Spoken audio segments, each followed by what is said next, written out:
Welcome back to Stroke Warrior Radio to all our stroke survivors, TBI survivors, and their families. It's a pleasure to be with you today. I'm Ralph Cortese, host and a stroke survivor myself. Confidence is something many of us lose after a brain injury or stroke, I know, and I know I did. Today I'm joined by Janet Shane, a TBI survivor for over 30 years and a transformational coach. Through her 6 week Reclaiming Me program, she helps survivors redefine confidence and reclaim their lives. Together, we'll explore what confidence really means after brain injury and how to rebuild it step by step. Janet, welcome. How are you today? I am doing fantastic. It's sunny out and it's going to be a fabulous Friday. Oh, very cool. Janet, let's start with a little bit of personal information. When I had my stroke, I felt my confidence was completely stripped away overnight. How did your own injury affect your sense of confidence and identity? In the very beginning, I, well, like most people, I didn't really understand what happened. And then as I got as I got enlightened to the situation, God bless my mother. And God bless her soul, she told me that I could, Janet, you can do anything that you used to be able to do. You just have to teach a new part of my brain to your brain to do it.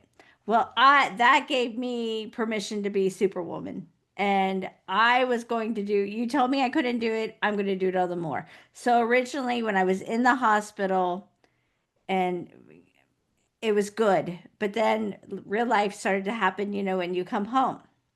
Yeah. And simple things like folding the clothes was a real struggle. My fine motor skills struggled.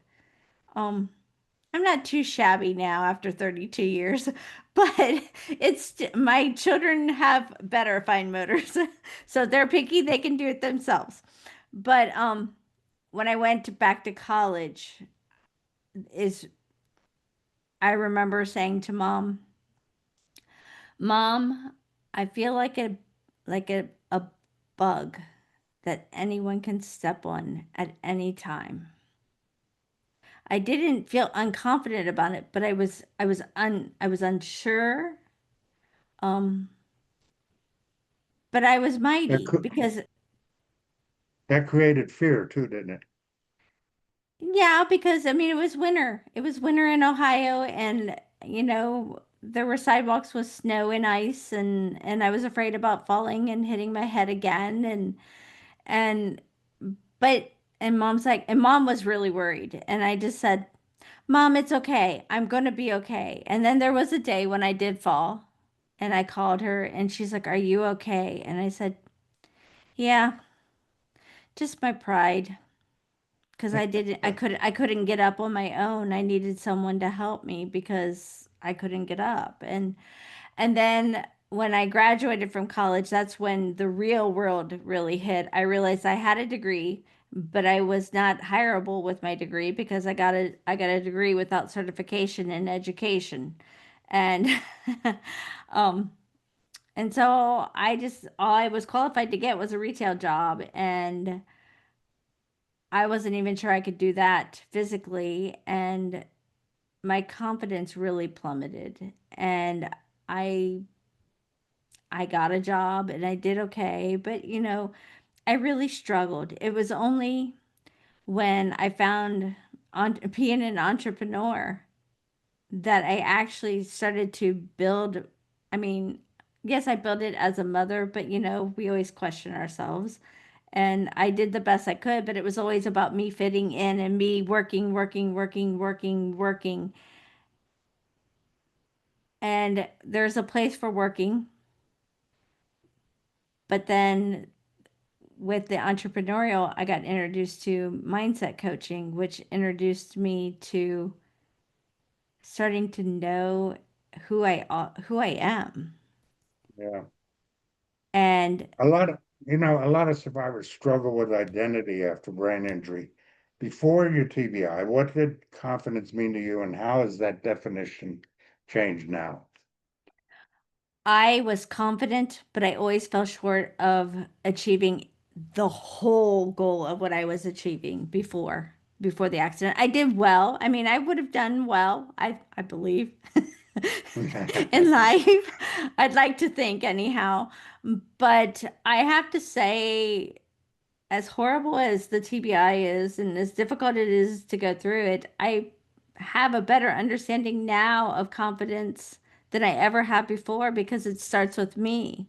It starts with me liking who I am, knowing who I am, and accepting who I am, and keeping my word to me, not to everyone else in the world, because I was great at that.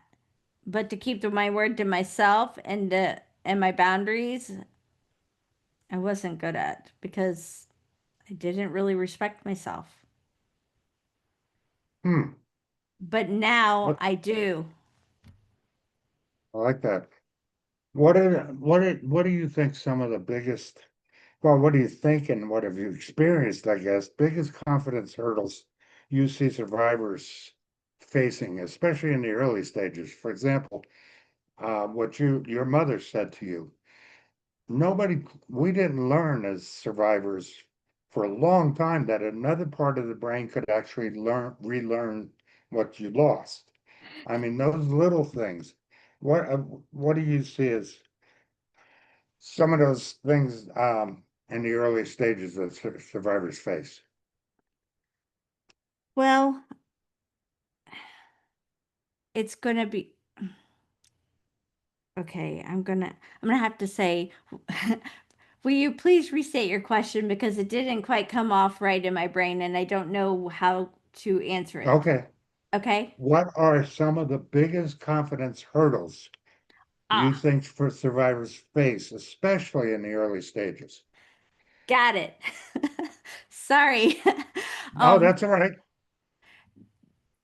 that they don't like themselves and they think they have to be who they used to be and recreate and become who they were so that way they can move forward. And that is a lie. But it's a lie that our minds and our bodies create because we know who we were. That's safe. Becoming who you are now isn't as safe because it's the unknown. But it can become known if you allow yourself to grow and taking that one step every day. Survivors often lose trust in themselves, whether speaking, walking, making decisions. How do you, as a coach, help and coach and survivor? How do you help people begin to rebuild that trust? Something that I started to only implement about a year ago has really done the most, and that's going to the mirror and looking at who you authentically are in your eyes, giving yourself that high five, and telling yourself that you love yourself and saying it 10 times every morning is what I do. But now I do 10 times of I love you, but I also do 10 times of I trust you because you have to trust your authentic self, your soul, your spirit. That is part of God that exists in you. That's who you are. That's how we're all made in the like image. And by doing that, it's allowing Him to work in you and through you to do what you need to do here. Beautiful. Let's talk about your programs, since we just mentioned coaching. Your 6-week program, Reclaiming Me, is designed to help survivors regain confidence. How does it work? Well, it starts out with a meeting. Just you and I, we found each other. Let's meet and have a conversation. I want to know your story. I want to know where you're at, how you feel about yourself. Where do you struggle? Are you just struggling in self-confidence, self-worth, um, scheduling yourself, keeping track of things? Just get get a foundation of where we're at, and then we'll have a discussion And then I will decide if if you need the foundational work, which is doing mirror work and doing journaling of gratitude and do opening the day with gratitude and meditation and things like that. And then also then I move into the law of attraction because I did not realize when I was recovering, but God really kind of gave me the law of attraction. Because law of attraction has, I want to say five, but I'm going to just rattle it. It's feed what you don't want, or stop feeding what you don't want. So getting really clear on what you don't want. I don't want to be in this wheelchair forever. Like that was one of them. Oh, Two, okay. and then what you do want, the things that you do want to have in your life. I wanted to get my degree, I wanted to get married, and I wanted to have kids. It was boom. That was it. There was no, it was non-negotiable. And then I get clear and you do want, clear what you don't want. Take the feed the things that you want to grow and stop giving any kind of energy, thought, or action to the things that you don't want, which is not always easy because we have a tendency of focusing on lack because we see what we don't have. And it's an innate human thing to do, but it doesn't really serve you. And And I'm curious in your first session how you ask these questions and all. Are you a lot of therapies, alternative or traditional, um, usually follow a protocol. They follow a checklist. And that is one of the things I found for my recovery is once I got rid of those people and worked with the people that said, what do I want? that's how It I work. became, my recovery became better, you know? I don't have a checklist. It's Yeah. it's about getting to know you and knowing what you want to achieve because it's not my journey, but I'm here to guide you. And then Okay. the fifth step of the law of attraction is give it up and just let him take care of it and give gratitude for it already being done. So that's very important. And then I teach one of the other foundational things that really was the first things that started to change my life was something called a three-step system. And when you start to implement that, it empowers you to make choices. And then also with that, I do awareness and how it's important all the way around in your life in all aspects. But the biggest is your thoughts and your feelings because we also shove so much under that rug or under that mountain or whatever, whatever that person. I want to know what your thing is. What have you shoved under so you could plow through? Because we all do Oh, God, yes. it. You I know? know it took a long time for me to get through that. That's for sure.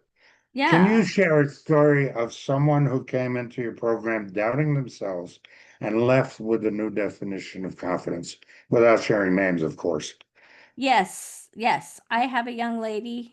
Well, yeah, I'm gonna go with young, but she's my age. Okay. And- well, she's beautiful, and she had an injury at work, and so she had to go through the whole workman's comp thing, and that is a whole struggle of its own. I didn't have to do that, which I'm glad about. But she came in, and she doubted herself, and she didn't know why she really wanted to work with me, but everything I was posting about, she could relate to. And she'd be like, yeah, no, I feel the same way. I feel the same way. And then we connected and we actually did a 6-week program. And then we did another 6-week program. And I actually have 12 modules. We didn't get through them all, but she made the biggest steps with the awareness and the living in the now, like foundational, like I did, because that foundation, and I don't want to move beyond. If the person's not doing the work, we're not going to move on because it's so important for everything else that comes down the track. And she now knows and is manifesting all kinds of things in her life and bringing things like she wanted water machine for in their camper, and she just kept was real clear about it and wanted it, and then this opportunity came, and they didn't really act on it, but they were talking about it, and then the next thing they know, their neighbor was moving out and he had a water machine, and he said, here, just have it. So she got it for free. Nice. And she wanted a golf cart. She didn't tell anyone, but she got super clear about what kind of golf cart, what color, what size, the whole schmo. And the next thing she knew, her husband was saying, hey, let's go look at a golf cart. And then her friend gave him a super, super deal that it made it very affordable. And so now they have a golf cart to go when they go camping. And she's found that she loves beads. And that's the other thing that I'm starting to really step forward with. She found that she wanted to make jewelry with beads. And I really encouraged her to get books to or to connect with YouTube, whatever, to learn the skill. Because once she learns the skill, then she can create the art. And then from that art, she can make some money. Yeah, And when we make that money, you know as well as I do, it makes us feel good. good point. In your experience, what difference does the structured support make compared to trying to figure it out alone? That's a loaded question. Um, I got to throw a couple of those in there. I went 28 years doing well, but trying to fit in, trying to find a job. Jobs didn't work. Jobs came, jobs left, because for whatever reasons. And I had to be picky because of I had shattered my heel bone. And so standing on my feet all day is really hard on me. And but yet I'm not really qualified for a lot of sit down jobs. And I went 28 years with that. I want to say about 28, 27, 28. And then I found this entrepreneurial thing. Started with travel because I love to travel. I love seeing the world. I love seeing God's magic out there. He's such the artist. And Yeah, true. and then that led me to the mindset and the personal development. And it was only when I found that and I didn't really understand and I was trying to do it on my own,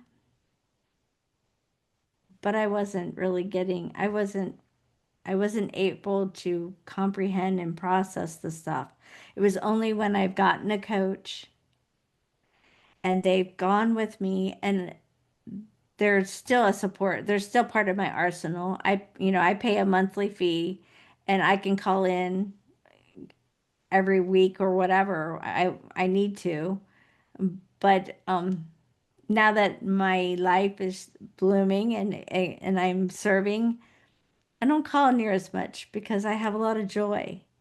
But I know that I wouldn't be where I am today if I hadn't gotten coaching because my neuropsychologist didn't understand why I didn't like me because I had a beautiful family, I have a beautiful life.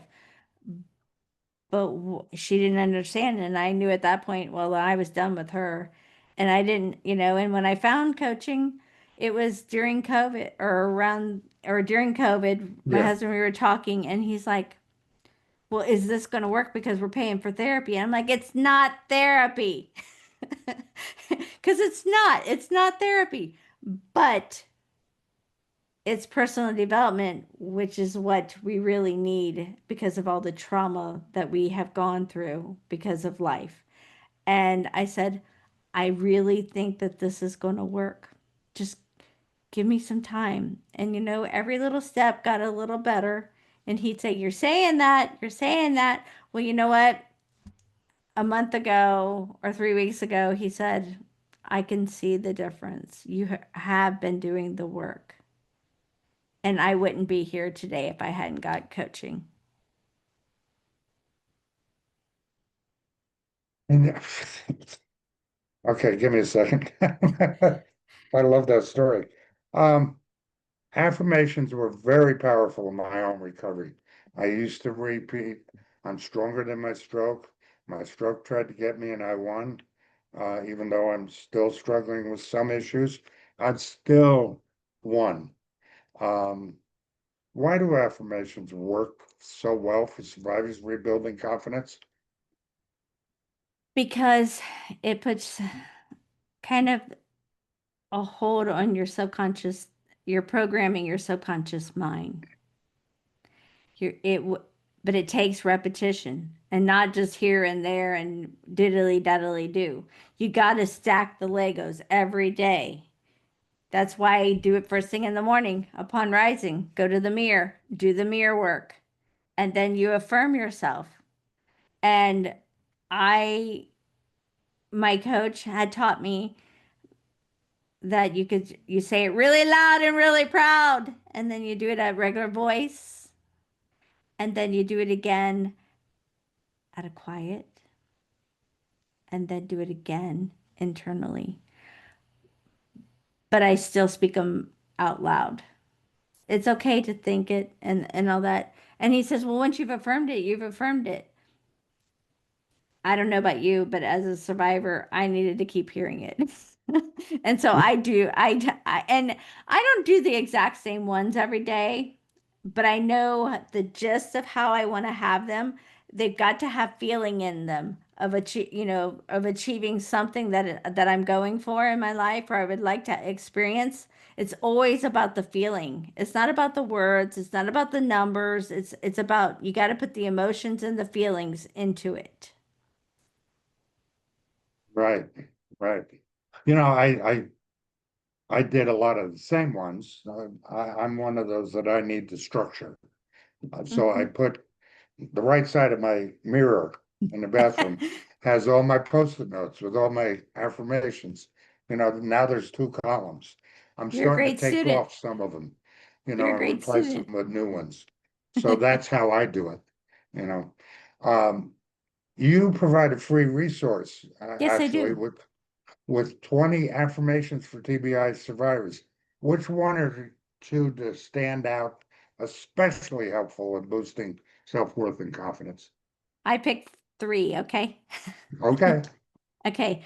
I am resilient and strong, capable of overcoming any challenge. I embrace my uniqueness and celebrate my journey. And then I release all doubts and embrace my potential for greatness. Wow. Those are good ones. I like those. How, it's a free resource, so let's throw in here how people can find that. Should we share that on my Stroke Warrior Radio website, or do you want, is Um, there a link, or how do we do that? I have a link right now, but you know what? If you give me a moment, I'd like to do it and create it as a real link, if that makes sense. As a what? As a real link, like as a, like kind as as so it's a resource for myself too. Okay, okay. We But can do that as you were saying and talking about it, I'm like, I haven't done that. Why haven't I done that? I really should do that. So well, in the thank you. meantime, while we're getting those set up, why don't we, I can provide it through, if they want to request it, they can request it from me at strokewarriorradio@gmail.com, or they Mm-hmm. request it from you at, JanetShane.com. okay, and that's www. SCHOEN. Yep. Okay, all Set right, up a and book a call and I'll definitely and as a reward you can have the resource for free. awesome. Could you share one of the simplest daily practices like affirmation breathing exercise that our listeners could try right now? Yes. Stop. I talked through the mirror thing, so we're going to talk about breath work now. Okay. Breath work is super important because it was only with that awareness and the three step and that I really started to realize I wasn't sure that I really breathed before. Because like I was like, wow, like I'm really breathing because I would take a breath to empower the awareness. And and so now I'm all about breath work.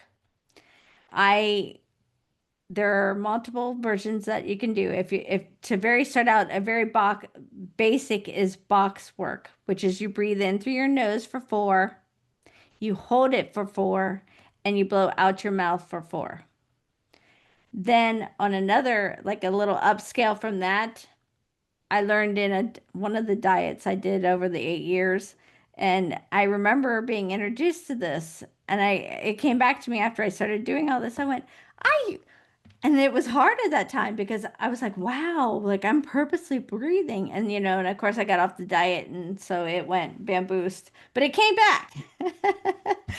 Is breathe in for your nose for 6, hold it for 7, and then blow it out your mouth for 8. So it's a 6, 7, 8. And then I do another one that is really pretty intense when I go to meditate. I'll breathe in for 10, which takes a really deep breath. And then I hold it for 15 and then blow it out for 15. And that one takes, there are mornings when I start to do that and I'm like, yeah, not today. Or at least Yes. not at this moment. I got to start with like the 4 or I got to start with the 6. But I can always flip into it. Yeah. I'd probably pass out trying to do that. No, I if you do the start, the 478. We do a 478 for pain relief through my ah, pain management. So that's another breathing exercise for that. And I yeah. wind up using that when I first put my CPAP on at night. Hmm. I used that one to get myself set with the CPAP. And I know, weird, I right? laugh. No, I laugh because like I don't know. I got good genetics with sleeping. Like I lay down. I'll put on my sleep. I'll put on my mask, and I just go into prayer. Like I pray. Like literally, angel of God. And I ask for him to watch over this person, this person, this person, this person, this person, and then if I get through all that, then I'll start thinking about that, which is really good. Setting your mind of like what you're wanting to achieve in your life. Like if you want the next day, like what you want that next day to be like. Like I'm gonna have a show tomorrow. It's gonna be a whiz bang thing. Everything's gonna work. Everything's gonna be positive. I'm gonna wake up. I'm gonna have energy. Program all that right before you really go off to sleep, and then Yeah. your mind will work on that and I need process to that. I need to add that. Because my inhale and exhale I do, Father, I feel your love. Mm. So I need to add the other things to it, I think. I'll give that a shot. Um, for someone listening right now who feels like their confidence is gone, what's one small step they can take today to begin reclaiming it? Keep their word to themselves. Whatever one little action they want to get done or they want to start trying to accomplish, start learning to do. Or if you have exercises that you're supposed to do to help yourself, keep your word to yourself and don't go to bed without doing it. It's those small victories every day that add up, isn't it? And then celebrating it. I did it. Yeah, Before you go to bed. And as my friend said over the weekend, and I really like this, I am winning. I am winning. And it's that can go across anything with your health, your finances, your relationships, your own personal anything. I mean, if you succeed at get something accomplished, you're winning. exactly. exactly. And And then think of you the feel good. alternative. You feel good. Think of the alternative, what we were like in the beginning of our survivorship and early Yeah. 30s. I mean, Yes. look how Yeah. far we've come. You mentioned journaling before. One of the things that I have done all along is I've journaled, but I have two journals. I have one journal that is my anger journal, and I have one Awesome. that's my gratitude journal. But I go back and look at the anger journal, and number Hmm. one, my handwriting is 1,000% better than it was back then. So's my language. But I look at all the negative things I was angry about, and I look into the gratitude journal, and I see where I've come from back then, and I won. Like you said, I won. Yes. And then can I add a challenge to you on your angry journal? Sure. Are you journaling what happened that triggered you? Yes. Why you got angry? Is there a pattern? Oh yeah. Look, okay, so then you already know when you walk into this, and if you start to get triggered, what is your actions? What are you going to take it so that you don't get ticked off? Well, it's stop and think before you speak, especially. But I kind of I don't know how to describe it other than I know it's probably going to happen, and I'm just not going to let it happen because I can only I go back to what my mother always said. God, I was so sick of hearing this all my life. But she always said, I can only control my actions and reactions. I cannot control theirs. So, that's kind of a phrase I say before I go into those situations. The other thing is, if those situations don't correct themselves because that person's actions and reactions are too bad, I just get out of the situation. I don't have to be involved with that negativity in my life. So I just find somebody else, I you love your know. boundaries. I love it. Those are all, and what we did, this is how I coach. We will talk through things like this, and um you're doing great. You're doing really great. Well, thank And you. Thank you. the I only love thing that I word would boundaries. the only thing I would add to that is while you're in that sticky situation and it's starting to escalate and you can feel the boiling inside, is stop and take a breath. Because what does that breath do? That puts you in the here and the now, and it will give you a choice. And like when I had PTSD kick in after when we got hit on again, I Yeah, don't know, whatever that happened. It's happened too many times. But anywho, um, the last time I got a lot smarter and I sat in the car and I would breathe. Everything is a choice. Everything is a choice, and it is a choice from presence. And that's what the yes, three-step does. It helps you to tune in and along with the awareness. That's why it's the foundation of everything. I know. I think the thing I get stuck with is the planning for that when I get into that. It's like you can plan how you're going to react, but once you start getting into the habit of it, or for me anyway, once I started getting in the habit, it was like, yeah, yeah, this is going to happen. Okay, okay, I'm ready. Now it's like a 10-second preparation. So Well, but anyway, you don't always know it's going to happen. Sometimes it just happens. And that's when yeah, that's why you need to practice it every day. It's like Lego blocks. You got to stack them. If you don't, you're starting all over. absolutely true. I'm going to jump away from the survivor second. What encouragement and ideas would you give to caregivers who are trying to support their loved ones with confidence while also struggling themselves? I understand that they need to take care of their loved one, but it is super, super important that they feel their own spirit and find something that brings them joy and to do it. Little things. I mean, we're not talking bubble baths and nails and I mean just like going outside and grounding yourself in the grass by putting your feet in the grass, going to a tree and hugging the tree, grabbing the limbs, splashing cold water on your face, putting cold water on your wrist. Actually, it's called somatic.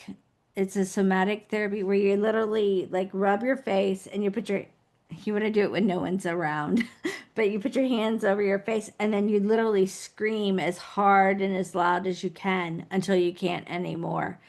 And that helps to release a lot of the stress that goes along with it. But it's important for them to take care of themselves at that level so that way they never become bitter or angry about having to help someone else in a way that they didn't think that they would be called to do.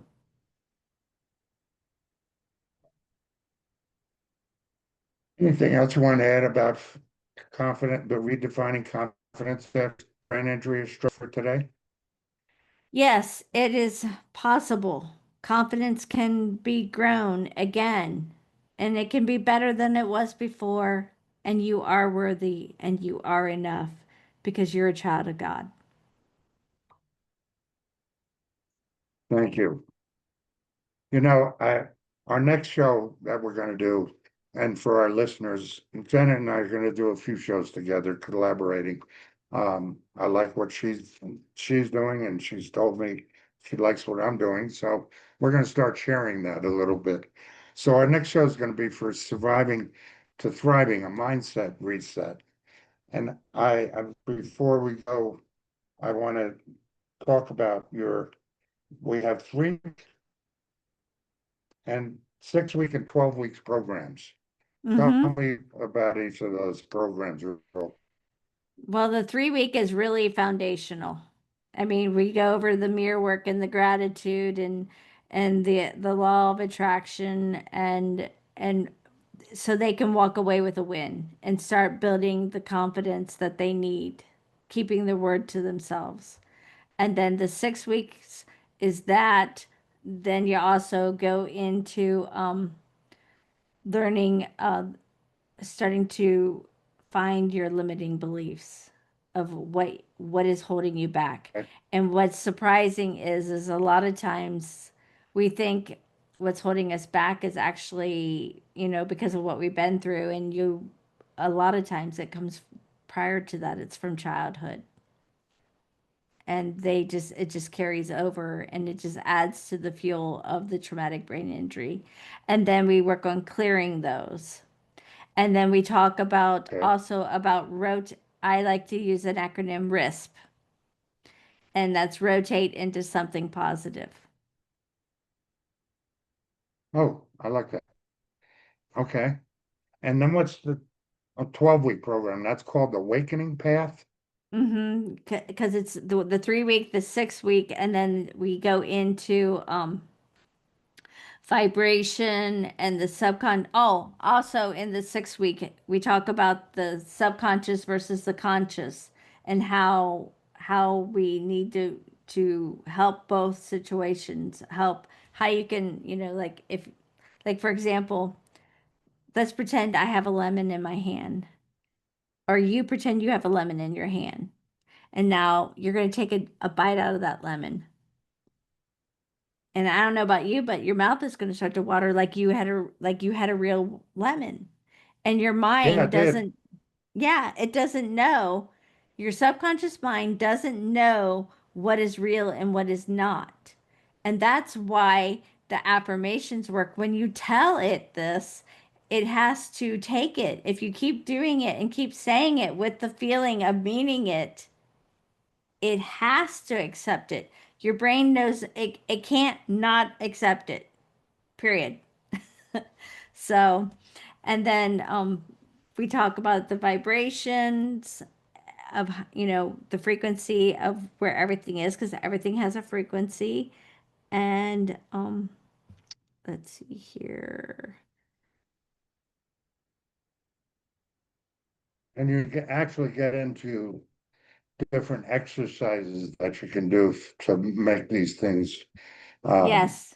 not And only affirmations, but make these things habits and make these things normal, yes, and we right? have conversations and there is questions at the I have modules that I will share and there's questions for you to go through and they're not for me. They're not for me. I don't need to know any of the answers.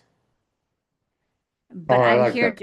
I'm here to support and then also to hold you accountable that you're doing the work because if you're going to spend the money, do the work